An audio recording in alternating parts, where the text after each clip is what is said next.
एक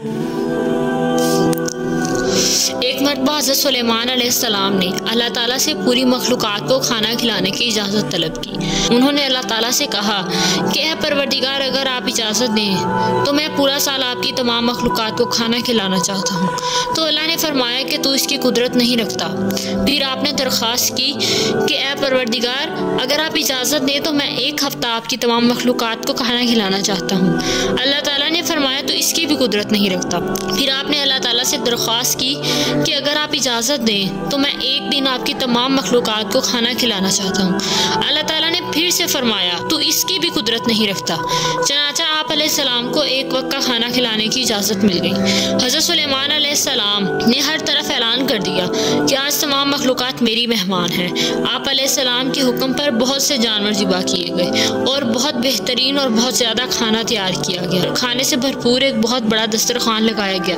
रिवायत में आता है कि इस दस्तरखान की लंबाई और चौड़ाई 1 महीने की मुसाफत के बराबर थी। फिर जब खाना खिलाने का वक्त आया तो अल्लाह ने वही की कि ए सुलेमान, तू मखलूक़ात में सबसे पहले किससे दावत शुरू करना चाहेगा? तो आप अलैहिस्सलाम ने फरमाया कि मैं पानी की मखलूक़ात से शुरू करूँगा। इतने में एक मछली आई और उसने आप अलैहिस्सलाम से कहा कि ए सुलेमान, मैंने सुना है कि आज मैं तेरी मेहमान हूँ। और उसने आप अलैहिस्सलाम से खाना खाने की इजाज़त तलब की। उस मछली ने एक ही बार में पूरा दस्तरखान खा लिया जिस पर हर किस्म का खाना मौजूद था और फिर कहने लगी कि ए सुलेमान, मेरा पेट नहीं भरा। तो हज़रत सुलेमान कहने लगे कि तू सारा खाना खा गई है, फिर भी तू बोल रही है कि तू भूखी है। तो मछली कहने लगी कि सिर्फ एक वक्त के खाने के लिए मैं तेरी मेहमान हूँ तो तू मुझे ऐसे बोल रहा है, मगर मेरा अल्लाह मुझे रोज़ाना इससे कई ज़्यादा खिलाता है। अल्लाह की मखलूक़ात उठती भूखी ज़रूर हैं पर वो उन्हें भूखा सोने नहीं देता।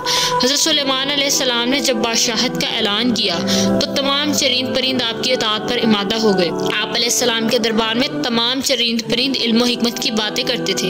एक दिन दरबार लगा हुआ था तो तमाम चरिंद परिंद इल्म हिकमत की बातें कर रहे थे। तो परिंदे हुदहुद की बारी आई तो वो कहने लगा कि ऐ अल्लाह के नबी, मेरे अंदर सिर्फ एक ही खूबी है कि मैं उड़ते हुए आसमान से नीचे देखकर अंदाज़ा लगा सकता हूँ कि पानी कहाँ पर है और पानी कितनी गहराई में है। और फिर कहने लगा कि ऐ नबी, आप मुझे अपने साथ रख लीजिए। जब आप कभी सफ़र पर जाएंगे तो मैं आपके बहुत काम आऊँगा। हज़रत सुलेमान को उसकी यह खूबी बहुत पसंद आई और उसे अपने साथ रख लिया। इतने में एक कौवा बोला कि ऐ नबी, ये झूठ बोलता है। अगर इसके पास ये खूबी है तो जब शिकारी से पकड़ने की कोशिश करता है और जाल लगाता है तो इसे ये मालूम क्यों नहीं होता? हज़रत सुलेमान को कौवे की बात दुरुस्त लगी तो उन्होंने हुदहुद से पूछा कि जो कौवा कह रहा है ये दुरुस्त है तो तू इसकी वजाहत कर। हुदहुद ने कहा कि ऐ अल्लाह के नबी, ये झूठ बोलता है, मेरे अंदर ये खासियत है, पर जब मौत का वक्त आ जाए तो इसे टाला नहीं जा सकता। अगर मौत आ गई हो तो कोई खूबी या खासियत मौत से नहीं बचा पाती। एक दिन हज़रत सुलेमान का दरबार लगा हुआ था तो तमाम चरिंद परिंद हज़रत सुलेमान के दरबार में मौजूद थे पर हुदहुद परिंदा मौजूद न था। जब हज़रत सुलेमान अलैहिस्सलाम को हुदहुद परिंदे की गैर हाजिरी का इल्म हुआ तो आप अलैहिस्सलाम सख्त नाराज़ हुए और हुदहुद परिंदे की गैर हाजिरी के बारे में दरियाफ्त किया तो बाकी परिंदों ने लाइल्मी का इजहार किया। इतने में हुदहुद परिंदा हाजिर हुआ। आपने उससे देर से आने की वजह दरियाफ्त की तो वो कहने लगा कि मैं आपके लिए बहुत बेहतरीन खबर लाया हूँ। हुदहुद ने आपको कौम सबा के बारे में बताया कि वो लोग बुतों की पूजा करते हैं। आप अलैहिस्सलाम ने कहा कि अगर तू सच्चा है तो जा उस कौम के पास मेरा एक ख़त ले जा। हुदहुद जब वो ख़त लेकर मलका सबा के पास पहुंचा तो उसने वो ख़त पढ़ा जिसमें हज़रत सुलेमान ने उन्हें अपनी इताअत की दावत दी थी। मलका सबा ने अपने लोगों से इस ख़त के बारे में बयान किया तो उन लोगों ने कहा कि जैसे आपको बेहतर लगे वो फैसला कर लें, हम राज़ी हैं। मलका सबा ने हज़रत सुलेमान अलैहिस्सलाम से रूबरू मुलाकात करने का फ़ैसला किया और आप अलैहिस्सलाम के दरबार में आने के लिए अपने महल से निकल पड़ी। हज़रत सुलेमान अलैहिस्सलाम को जब इस बात की खबर हुई तो आप अलैहिस्सलाम ने दरबारियों से कहा, तुम में से कोई है जो मलका सबा का तख्त यहाँ लेकर आ जाए। तो एक जिन ने कहा कि मैं उस मलका के आने से पहले पहले तख्त यहाँ ला सकती। इतने में एक और दरबारी बोला, हुजूर, मैं आपके पलक झपकाते ही वो तख्त यहाँ ला सकता हूँ।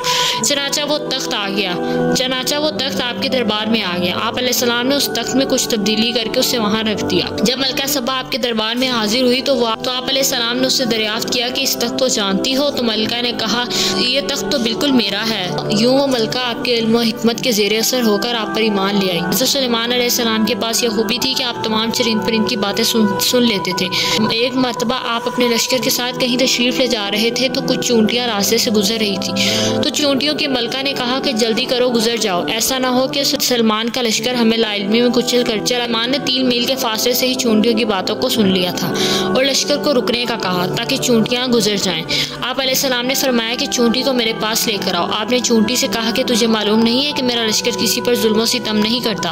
उसने कहा कि बेशक, लेकिन मैं चूंकि इनकी सरदार हूँ तो मेरा फर्ज है कि मैं इन्हें हर तरह के नशेब व फराज से आगाह करूँ। हज़रत सुलेमान ने कहा कि तेरी इस बात से मेरे नज़दीक तेरी कदर व मंजिलत बढ़ गई है, तो मैं चाहता हूँ कि तुम मुझको कोई नसीहत करे। तो चूंटी ने कहा कि आपको पता है कि आपके वालिद का नाम दाऊद क्यों रखा गया? तो आप अलैहिस्सलाम ने फरमाया मुझे नहीं मालूम। तो चूंटी ने कहा कि आपके वालिद का नाम दाऊद इसलिए रखा गया क्योंकि उन्होंने जख्मी दिल का इलाज किया। तो फिर चूंटी ने कहा कि आपको मालूम है कि आपका नाम सुलेमान क्यों रखा गया? तो आपने कहा नहीं। चूंटी ने कहा कि आप सलीमुस सदर और कल्ब हैं, इसलिए आपका नाम सुलेमान रखा गया। तो हज़रत सुलेमान अलैहिस्सलाम का बेहतरीन वाक़या। अगर आप मज़ीद इस तरह के वाक़यात सुनना चाहते हैं तो चैनल को सब्सक्राइब करें और अगर आपको वीडियो अच्छी लगी हो तो इस लाइक और शेयर ज़रूर करें।